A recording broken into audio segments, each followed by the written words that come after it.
Hello friends, आज हम पहला पाठ पढ़ेंगे और इसका हिंदी अनुवाद और अभ्यास करेंगे। तो शुरू करते हैं अपना पहला पाठ। मधुरा प्रभात वेला, सुहावनी सुबह का समय। आहा, सुहावनी सुबह का समय, आसमान में सूरज उग रहा है। अंधेरा खत्म हो गया, चारों तरफ रोशनी ही रोशनी है। पक्षी आसमान में यहाँ वहाँ उड़ रहे हैं। पेड़ों पर बंदर कूद रहे हैं। सभी लोग खुश हैं। वे बगीचे में घूम और दौड़ रहे हैं। बच्चे भी बगीचे में खेल रहे हैं। जानवर भी खुश हैं। वे जंगल में यहाँ वहाँ जा रहे हैं। सब लोग अपने कामों में व्यस्त हैं। धन्यवाद यह सुख देने वाली सुबह के समय को। तो ये हमारा इस पाठ का हिंदी अनुवाद था।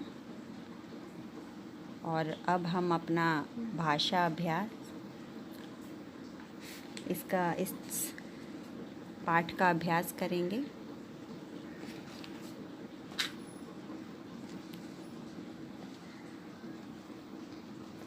तो हमारा पहला प्रश्न है जो हमें इस चित्र को देखकर और इसमें संस्कृत में उत्तर देना है। आकाशे डैश उदितः, आसमान में सूरज उग रहा है और सूरज को हम संस्कृत में सूर्य लिखेंगे। ख दूसरे नंबर पे हमें पक्षी नज़र आ रहे हैं, तो हम इसमें एक से ज़्यादा पक्षी हैं तो हम यहाँ पे खगः आंसर लिखेंगे। और ग इसमें हम देख रहे हैं कि बगीचे में बहुत सारे बच्चे खेल रहे हैं, तो यहाँ हम आंसर बालः लिखेंगे। और घ इसमें पेड़ों पर बंदर कूद रहे हैं, तो हम यहाँ पर आंसर वानरः लिखेंगे। तो ये वाला अभ्यास हमारा हो गया। अब हम अपने अगले प्रश्न की तरफ चलेंगे। हमारा दूसरा प्रश्न, जिसमें हमें आम और ना में उत्तर देना है। आम मतलब हाँ और ना मतलब नहीं। अगर ये कथन हमारा सही है तो हमें आम लिखना होगा, और अगर कथन गलत है तो हमें ना लिखना होगा। तो पहला उदाहरण दिया हुआ है, उसे पढ़ते हैं कि ये जो सुबह का समय है वो मधुर देने वाला है। तो आंसर है हाँ, इसलिए यहाँ पर आम लिखा हुआ है। पहला प्रश्न, क सूर्य सुबह के समय उग रहा है, तो हाँ। ख सुबह के समय बंदर भी प्रसन्न होते हैं, तो उत्तर है हाँ। ग बच्चे बगीचे में खेल रहे हैं, तो उत्तर है हाँ, तो हम आम लिखेंगे। घ बंदर आकाश में घूम रहे हैं, तो आंसर गलत है, तो हम ना लिखेंगे। और लास्ट वाला, इसमें सुबह का समय सुख देने वाला है, तो आंसर है हाँ। अब हमारा तीसरा प्रश्न, इसमें हमें इस चित्र को देख के सत्यम और असत्यम में आंसर देना। सत्य मतलब सही और असत्य मतलब गलत। पहला उदाहरण है, सूरज उग रहा है, तो हाँ, तो सत्यम। बंदर वृक्ष पे हमें नज़र आ रहे हैं, पर इस प्रश्न में लिखा है कि बंदर नीचे हैं, वृक्ष के नीचे हैं, तो असत्यम। बच्चे दौड़ रहे हैं, तो हाँ बच्चे दौड़ रहे हैं, तो सत्यम। फूल हैं इस चित्र में, तो हाँ हैं, इसलिए सत्यम। 2 कुत्ते हैं यहाँ पर, हमें चित्र में एक ही कुत्ता नज़र आ रहा है, इसलिए इसका आंसर असत्यम है। तो हमारे ये दोनों प्रश्न भी हो गए हैं और अब हम अपने चौथे प्रश्न की तरफ चलेंगे।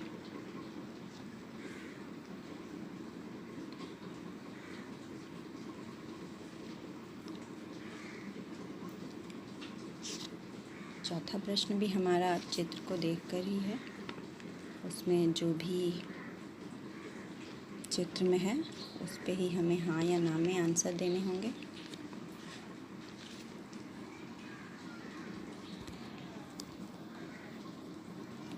तो दूसरा और तीसरा हमारा प्रश्न क्लियर हो गया है। अब हम अपने चौथे प्रश्न को कर लेते हैं।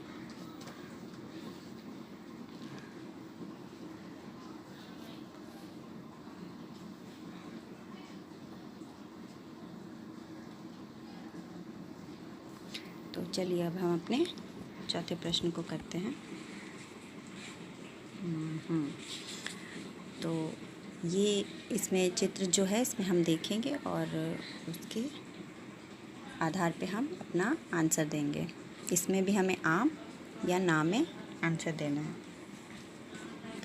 तो पहला प्रश्न हमारा है कि क्या हमें इस चित्र में पर्वत नज़र आ रहा है? तो आम। ख, नदी है, तो हाँ है, आम। हंस है, हाँ है, तो आम। सिंह मतलब शेर है, तो नहीं, तो आंसर है ना। बालह बच्चा, लड़का जो है वो है, तो हाँ है, इसलिए हाँ, आम। कुत्ता, तो कुत्ता हमें इस चित्र में नहीं नज़र आ रहा है, इसलिए ना।